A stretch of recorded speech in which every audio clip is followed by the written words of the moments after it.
You are listening to the Drink Less Lifestyle Podcast with Dr. Sherry Price, episode number 120.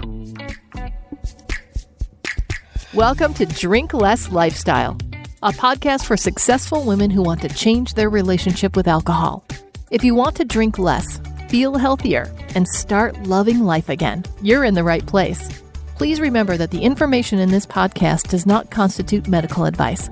Now, here's your host, Dr. Sherry Price. Well, hello, my lovely ladies and beautiful friends. I want to ask you, how many of you are doing a dry January? I am. And if you want some encouragement and support, come on over to my private Facebook group called Stop the Overdrinking Habit, because we are talking about our journey on not drinking this January.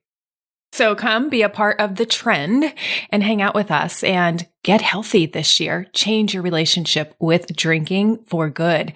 And just as a note, I'll be doing a masterclass at the end of the month talking about how to come off a dry January, because I think that's where a lot of people mess up, right? They do really good in January, and then come February, they're like, whoops, I'm back to my old habits. So stay tuned for more information about that masterclass.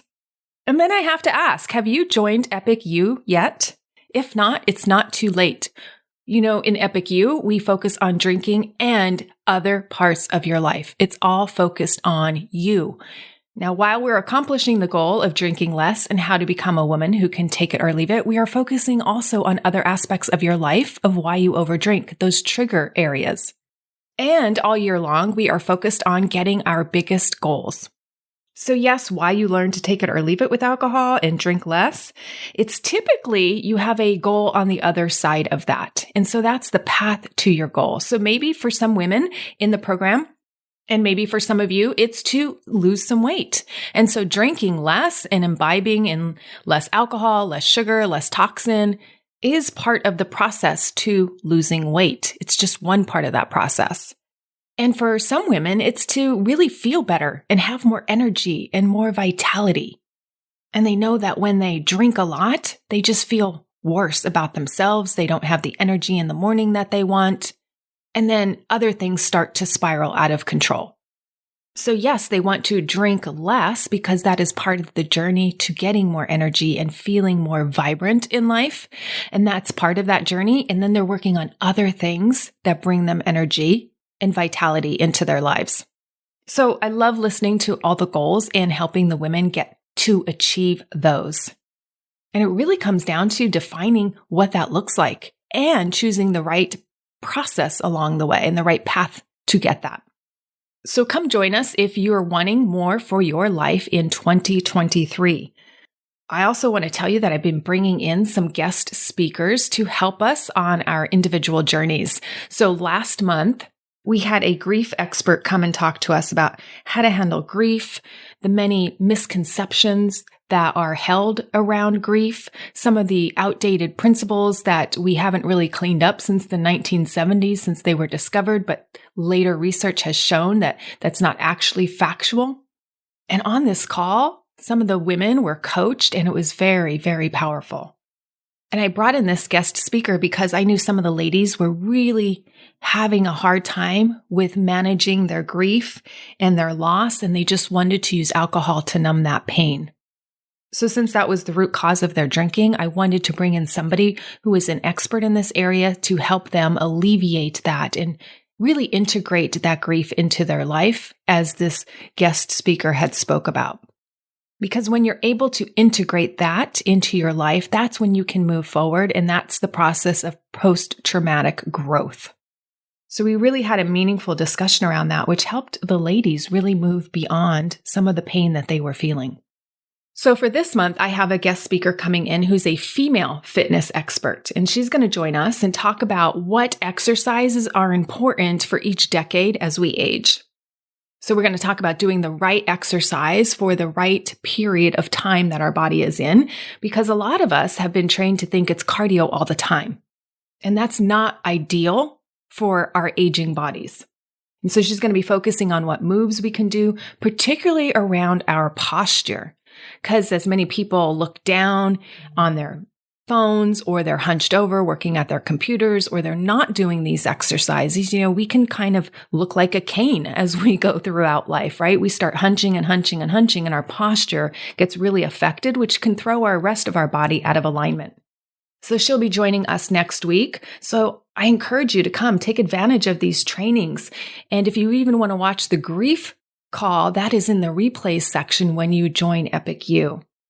Because ladies, I'm about improving all of your life. Yes, drinking is a huge part, but we want to go beyond that. We deserve to have an incredible, epic life. And that's what I am all about, so that we keep elevating our life and we keep enjoying it to the best of our ability.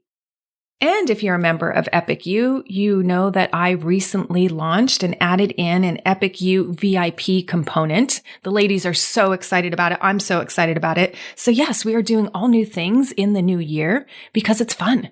Why not? So again, come and join us inside Epic You and make 2023 the best year yet. So I encourage you to come on over, invest in yourself so you can have the life that you want. So if you listened to the episode last week, you know that I talked about connection being an important part of overcoming addiction. So I talked about how connection is my word of the year for 2023. And I also talked about the famous TED Talk that went viral, 20 million views, from Johann Hari, who talks about that the opposite of addiction isn't sobriety. And then he goes on to say that the opposite of addiction is connection. So I want to take that concept deeper in this episode.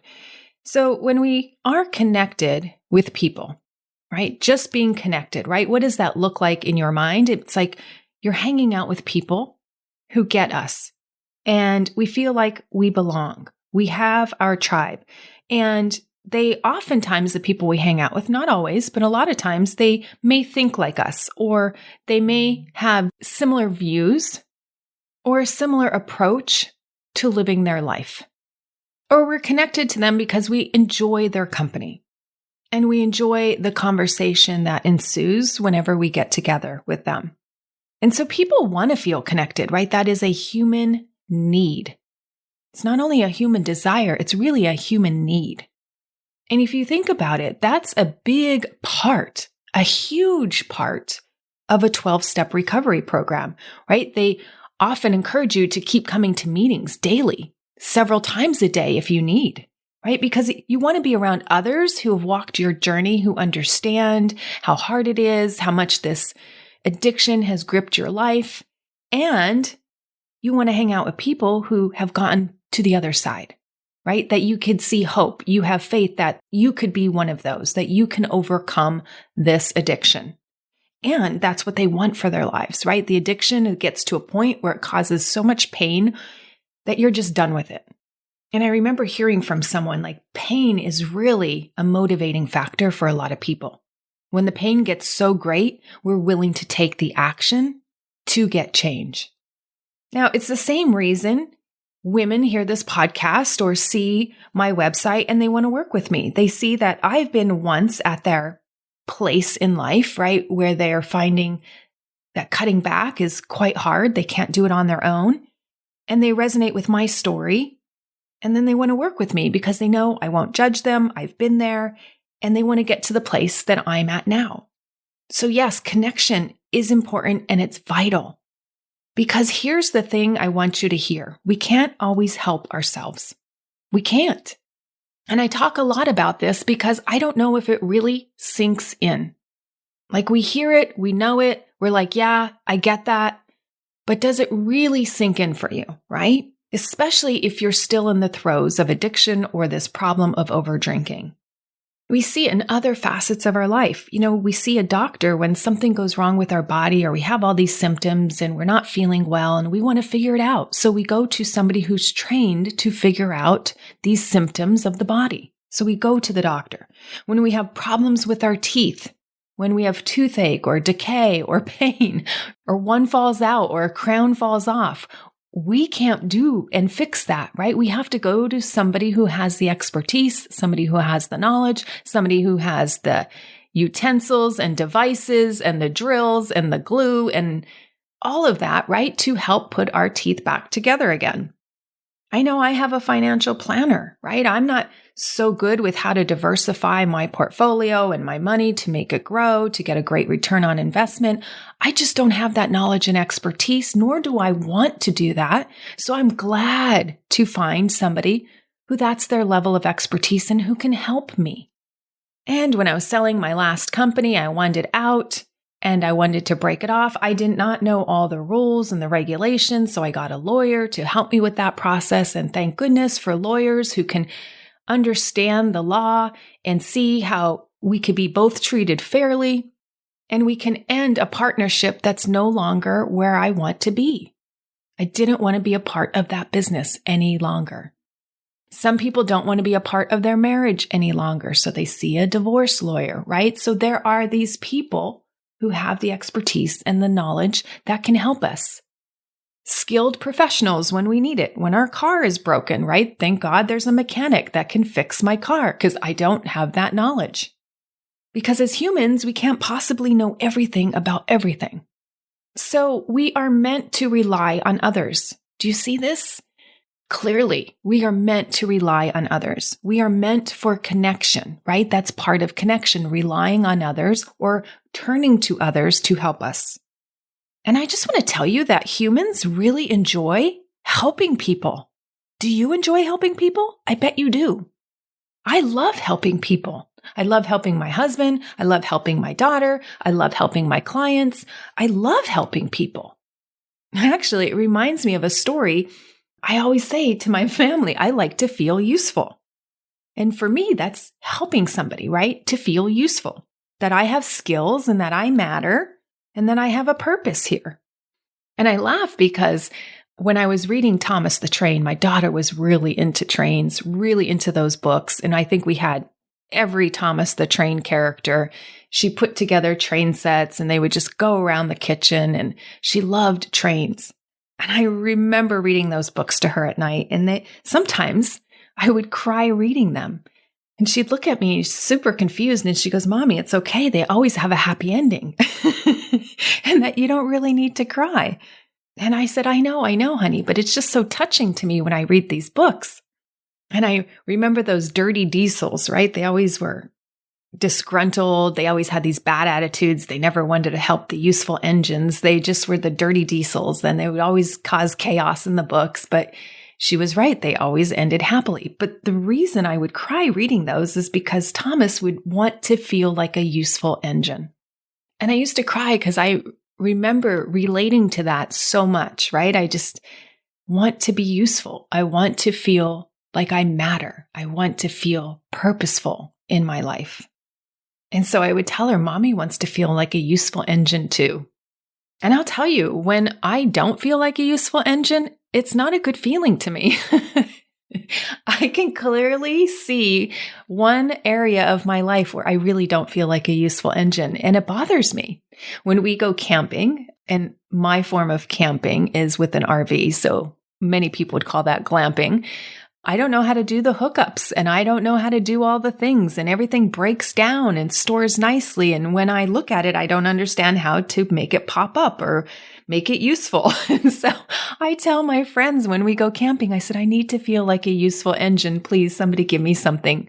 So I wind up blowing up inner tubes or something that makes me feel like a useful engine, because I am completely out of my element when we go camping. And so feeling like a useful engine to me, right, is like feeling connected to the whole, right? How can I contribute to my group of friends? How can I feel connected to others? How can I make sure that I feel like I belong? And I think that's what we want when we talk about connection, right? We want people to understand us. We want people to be interested in us. We want people who like to be around us, and we feel supported. We feel that we bring value and our opinions matter. So I think of it like I like to feel like Thomas the Train. And when I look at women who go through big transitions in life, sometimes they pick up the drinking habit, because when we go through a major transition, we might see our usefulness go away temporarily. Like when a big transition for women is when kids leave the house, right? And some women no longer feel needed by their adult children. And so this is a time where I see drinking kick up quite a bit for women. They go to the bedroom where the kids used to be and they're no longer there, and they feel this hole in their heart and this missing. And they go through this time period where they used to need me is a lot of times what I'd hear. And now they don't need me. It's that useful engine, right? That usefulness, wanting to be a part of their lives or feeling useful in life. But that door is closed. So then we go look for open doors, other doors, right? Where we can be needed, useful, connected. Another big one and another big transition, which a lot of people feel really bad about, is actually retirement. Whether it's early retirement or on-time retirement, whenever they transition from job to home, or even from one profession to maybe a different profession or career. That's another hole for people because they know their talents and their skills of 10, 20, 30 years in this area had been so useful.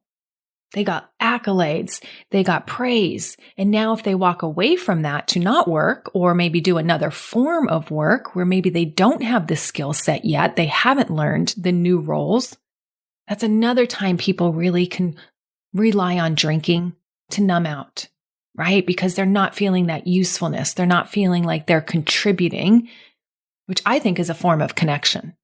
And so you want to feel connected.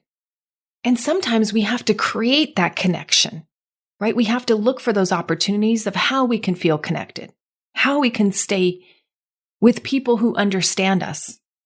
And so there are ways we can get in the way of that. And that's what I want to dive into on today's episode. This was an article that was posted by one of the members inside Epic U, and it really highlighted where in my past I've gone really wrong. And I got the recipe for success wrong. And so I wanted to share some of this with you because if you're struggling because of these reasons, maybe it can highlight, where am I being this way and getting in the way of me actually changing and becoming more like the woman I want to be. So it was a concept that I haven't heard about before, and maybe you have, but it's called toxic independence. Now, I've heard of toxic positivity, where they just tell you to be positive all the time and positive affirmations and positive everything. Now, I've heard of when you do that too much, right? That actually can have the counter effect. You can't do it, so then you think you're a bad person. And so that could be toxic. Now, I've read a lot about that. But this concept of toxic independence was something I really wasn't familiar with. But boy, when I read this article, I was like, wow, my past self used to be a lot of these.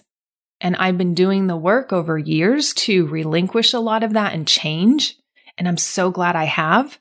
But I could see how my past self, living up to all of these ways that were talked about in this article, really kept me trapped in the wine habit.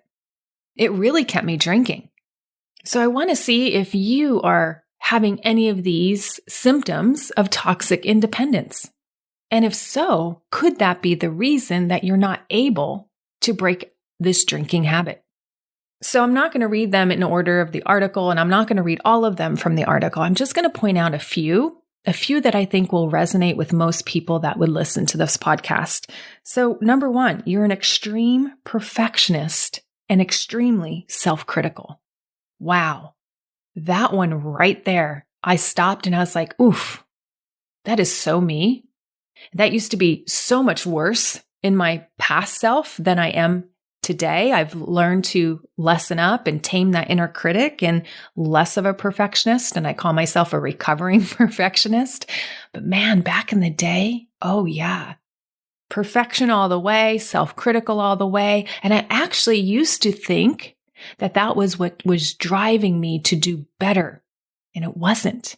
It exhausted me. It caused more burnout. It actually created more problems than I gave it credit for, right? I didn't see how extreme perfectionism, wanting the A+, wanting to be the best, wanting to get external validation at all costs, meaning I'll work till midnight, I'll put in overtime, I'll stay up all night if I have to, right? I wanted to do superior work, not just high quality, right? High quality is good, but superior in my mind, right? What did that look like? Go above and beyond people's expectations all the time so I get validated. I get told that I'm a good person. I get told, wow, way to go.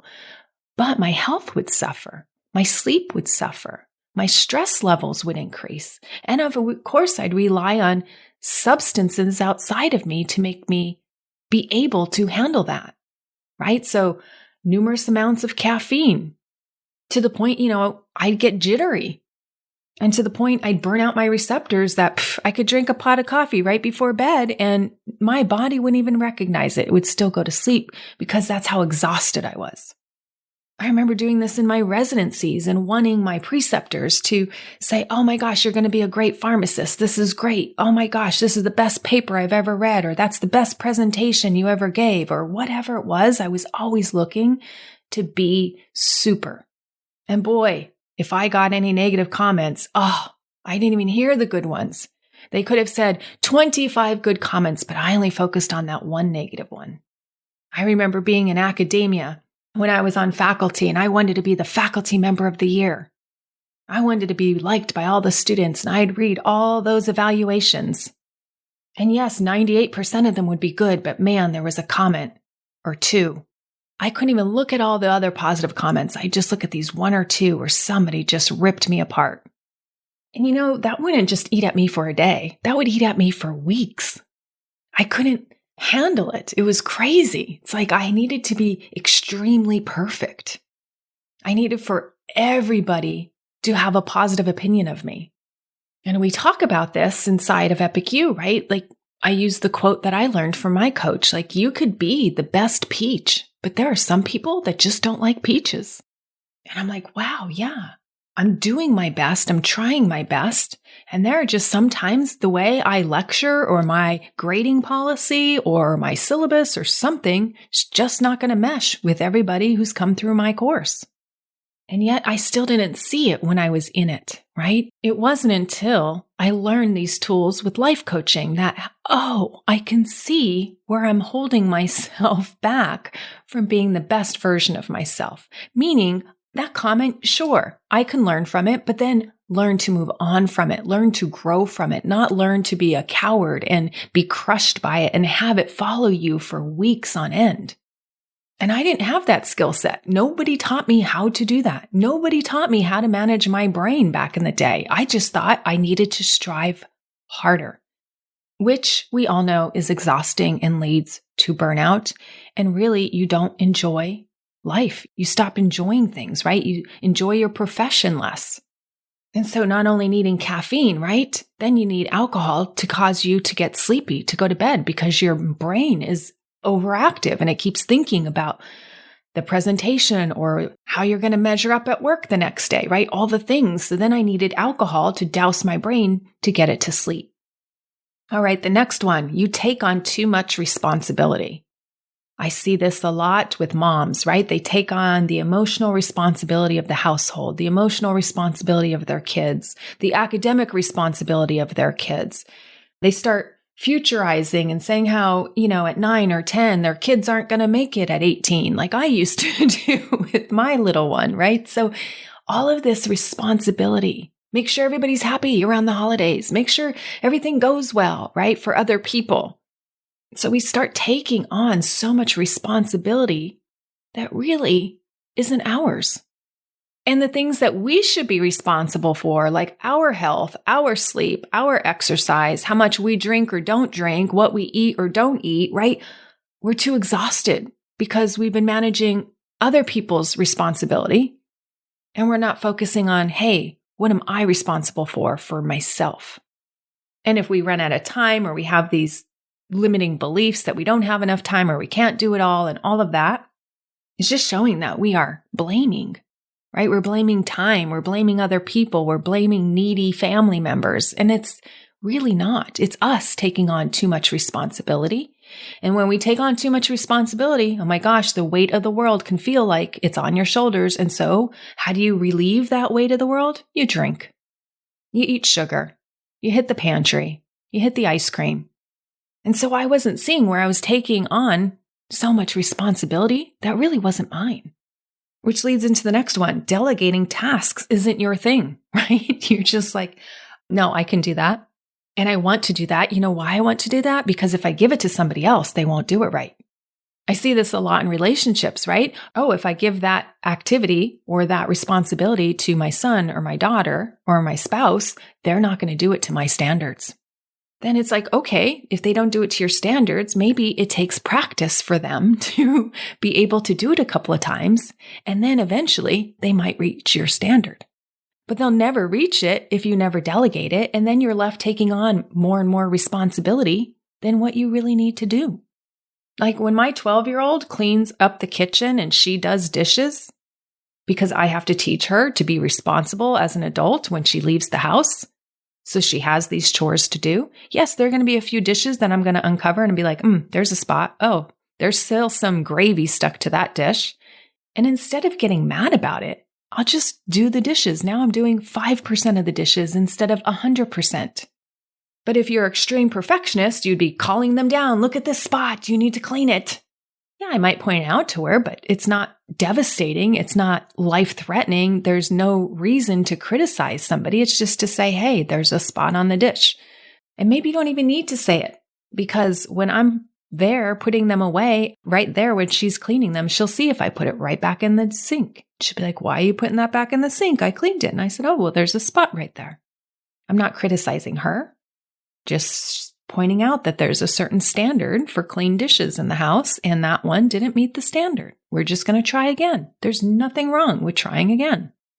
So notice if you're a person who doesn't delegate tasks because you need it done to a certain level of perfectionism, and you're not willing to train other people around you to get to your standard. I'm not saying get to perfectionism, but get to your standard. If it's a reasonable standard, reasonable people will be like, yeah, I get that. Which brings us to the next one. If you prefer to do everything yourself, you do struggle with toxic independence. Yep, you want to do it all. And this could come down to like a trust issue. Maybe somebody wasn't there for you in your younger years. Maybe you have trauma of adults walking out or something, and now you just don't trust people, so you have to do it all. For some reason, that brings you a level of comfort or safety. Because back in the day, that's how your brain interpreted it as your younger self. But I'll tell you, that can be very much holding you back. Very much holding you back from a life where you get some relaxation and you get pleasure because you don't have to do every single thing yourself. I was working with a client and I remember she said, I have to book everything when it comes to travel because my husband will inevitably mess something up. He won't get the right date for the car rental or won't get the right date for the flight or blah, blah, blah. And I said, well, if you keep on taking on all of this responsibility and you can't delegate and you prefer to do everything yourself, you're exhausting yourself. And she goes, I am. I see that. And I don't want to do that. Please help me out. So we came up with a strategy where he can win and she can win. And you didn't have to wait till you showed up at the car rental to say, is it the right day, right? There are things you can do to start delegating so you don't feel so bitter and exhausted for having to take on all the responsibility. And of course, when you do that, right, you amp yourself up, you're amping up your cortisol, you feel like your blood pressure's rising, you're boiling sometimes with anger. And what do some people do with that? They drink. So let's go to the next one, because this kind of ties in as well. You proudly proclaim to be a workaholic. Oh my gosh, ladies, that was such a badge of honor for me. Working day and night. I did it for most of my pharmacy career. There was one point in time I had 3 jobs, and I would tell people I have 3 jobs. You know why? Because workaholism is a measure of worth for some people. And it was part of my self-worth. The harder I work, the more I thought better of myself, the more worth I gave myself mentally. Look at me. Look at how hard I work. Because in our society, that is a measure of success. And I bought into that concept wholeheartedly. And if that's a badge of honor for you, and then you go to retire, and so if work is your measure of self-worth and you go to retire, ooh, that could be a time the drinking really picks up, because then you're like, well, what is my self-worth now? I'm not working.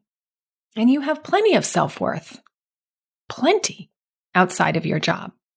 But a lot of women can't see that, especially if they've defined themselves by their job for decades. And so I help them through that process. I have been there. I know exactly what it was like to give up my pharmacy career. There were days it was incredibly painful. Days where I just wanted to hit the vodka bottle because wine just wouldn't get me there quick enough. Because I was like, who am I? What do I do next? What's going on? Why do I feel this way? I shouldn't be feeling this way. My mind was all over the place and I entered a mild depression over it. I seen this recently happen with my husband and I worked with him through it. Because mentally, if you're not right, nothing else seems to be right. Your emotions aren't right. You don't work out. You don't care about things. You just mope and sulk and you isolate because you're like, I don't know who can help me. I feel so alone. I don't want to be here, but I don't know the way out. And then you don't want to talk about it with anybody because if you're like me, you didn't want to burden anybody with your problems. You look at your life and you're like, why do I feel like I have problems? My life is so good. But if you're wrapped up as a workaholic and that's your whole self-identity, like it was for me, walking away from work or that kind of work where you felt so knowledgeable in that area and that you could be, quote, a useful engine, right? I knew so much about pharmacy, so much about drugs. I could help anybody. People used to ask me questions sitting on an airplane and I'd be like, oh, well, here's what that side effect is and that drug's treating that side effect. And so you should talk to your doctor about this and this and this. I still love it. Still do. But then who was I if I wasn't a pharmacist? Who was I now that I didn't have that identity? And so for me, shifting my identity was really where I learned that work and what I taught inside of Epic U. And that's why I developed that whole course inside of Epic U for others who are like, this season of my life is ending and I need to shift my identity. Can you help me with that, Sherry? So I put a whole curriculum together that people can follow. It's the same thing that I did for myself, and it really helped me through the process. All right, next one. Oh, this was me too. You're an intensely private person. You don't like people knowing about you. I mean, even starting this podcast was like, I have to talk about myself. I always cringe when people are like, yeah, just ask people. They love to talk about themselves. I'm not one of those people, ladies. I will gladly hang out and hear all about you. Talking about myself was something that I had to learn to do so people would get to know me. Because I think deep down, I'm afraid of rejection. I'm afraid of people thinking I'm a weirdo. I don't feel like the bell-shaped curve. I don't feel like the normal people out there. I feel that my views are different. I feel that I think differently. I feel that I feel differently. And for some reason, opening up that part of me feels scary, feels unsafe, feels very vulnerable. And so I've been posting a bit more on social media about my personal life because I'm like, well, I like simple things. I like to be with my family. I like to be goofy sometimes. I like to be serious other times. But somehow sharing that with others feels very scary. So I'm learning to be a less intensely private person. And that may surprise some of you. I don't know, maybe it doesn't. But doing a podcast every week really is still something that I'm surprised I do. Really. I can't say it's out of my comfort zone, but I can't say it's in my comfort zone. I don't know. I guess I just do it. But sharing things in my life has not been something I've been wanting to do unless I can see that it helps somebody. And knowing and hearing from some of you who DM me or reach out to me on email or who I get the opportunity to work with you personally have said your story has really helped me. That's what keeps me going. And then the last one I want to share from this article, and if you join Epic U, you will see the article posted and all the ladies commenting because it really hit home for some of us, is that you have great difficulty asking for help. And I know we will ask for help for our children. We will ask for help when it's for other people, but really do you ask for help when you need it? You need it. And this is where I feel it comes back full circle, right? Having that connection. We are made as humans to need each other, not just want each other, to need each other. Just think of our process of evolution, of tribes, right? Of conquering the land, exploring. Nobody does that on their own. They have people with them on boats. Somebody's fishing. Somebody's, doing whatever's in the engine room or the steam room or whatever it was, right? But we conquer land together as a team. We raise kids together as a team. There's various teachers in our lives. There's various people in our lives because we are meant for connection. And when you're struggling with something, and it really bothers you, really look at it and say, is there a way I could connect with somebody to help me through this process? Whatever it is you're dealing with, is there somebody who I could connect with, who's been there, who's an expert, who I trust, so I could stop living with this pain, so I can stop living this way, so I can improve my life? And I believe that's what Johann Hari mentions and means when he says the opposite of addiction is connection, is getting connected to those people who can help you, getting connected to those people who will hold you accountable because they want what you want, a different life for you, a different way to experience this life. It doesn't have to be filled of turmoil and pain and hurt. And yes, some of that will come, but how can you move through it to move beyond it? And how could you stop identifying with it, right? A lot of us don't know who we are if we give up drinking. It's like, what do we do in the evenings? What do we do when we go out to a restaurant or hang out with friends? How do I manage that? Who am I? And I've seen that so much working with women, right? It's like, oh, I show up to my favorite bar and the bartender knows me and he's like, hey, and he just automatically pours my favorite drink. What's the conversation I need to have? What do I need to do? How do I show up differently? How do I shift into this new identity? And ladies, I can help you manage all of that. I had to learn it myself. And then I've learned from working with more of you on how to help you specifically in the way you show up and how you want to show up and what words feel right to you and which ones don't. The thing about moving on from a bad habit or an addiction is all about being a different version of you. And that's individualized. That will be unique. Maybe some of the things I say on this podcast, you're like, yeah, that will work for me. And then some of the things I say on the podcast, you're like, yeah, that's not going to work for me. And that's all good. It's all great that you know that up front. So let's prune away what's not going to work and let's double down on what's going to work. I mean, I think about my life and all my identities, and I didn't get to become a pharmacist all by myself. I had to learn from other pharmacists. I went to pharmacy school. I went and did pharmacy residencies. I wanted to be a critical care pharmacist. So then I did a critical care pharmacy residency because I learned how to manage a code. What does a pharmacist do on a code? How to draw up drugs, how to get the code cart, how to be a member of the team, how to help my nursing colleagues, how to help my physician colleagues, right? That just wasn't built into me. I had to learn that. And thankfully, I had such great mentors who taught me how to remain calm when a life is on the line. And then when I started my own company, I had to get help on, wait, how do I manage payroll? How do I manage human resources? I now have employees. I didn't learn that on my own. I had to reach out to a payroll company to help me, to teach me, to educate me, so I can now shift my identity to now a business owner.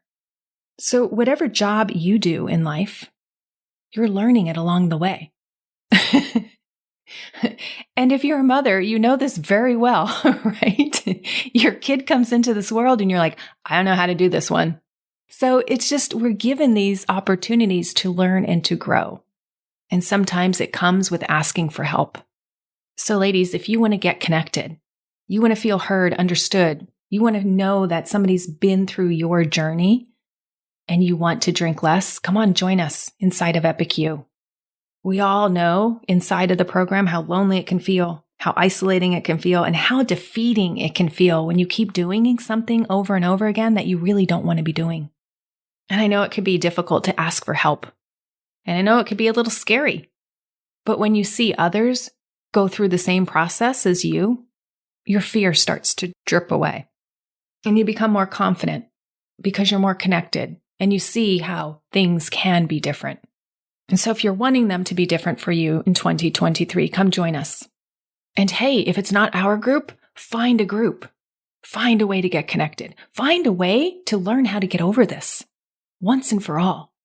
Because I fully believe it doesn't have to define you. It doesn't have to be your identity. It could be something you identified with for a while and then you left it because it no longer worked for your life. And you're on to bigger and better things in your life. Cheers to that, my friends. All right. Love seeing you all here. Thank you for joining. And thank you for tuning in to this podcast episode. If you love this podcast, please rate and review it. I would greatly appreciate it. And I will see you next week. If you want to change your relationship with alcohol and with yourself, then come check out Epic You. It's where you get individualized help mastering the tools so you can become a woman who can take it or leave it and be in control around alcohol in any situation. Epic You is the place for women who want to be healthy, confident, and empowered to accomplish their goals and live their best life. Come join us over at epicu.com/epicu. That's epicu.com/EPICYOU. I can't wait to see you there.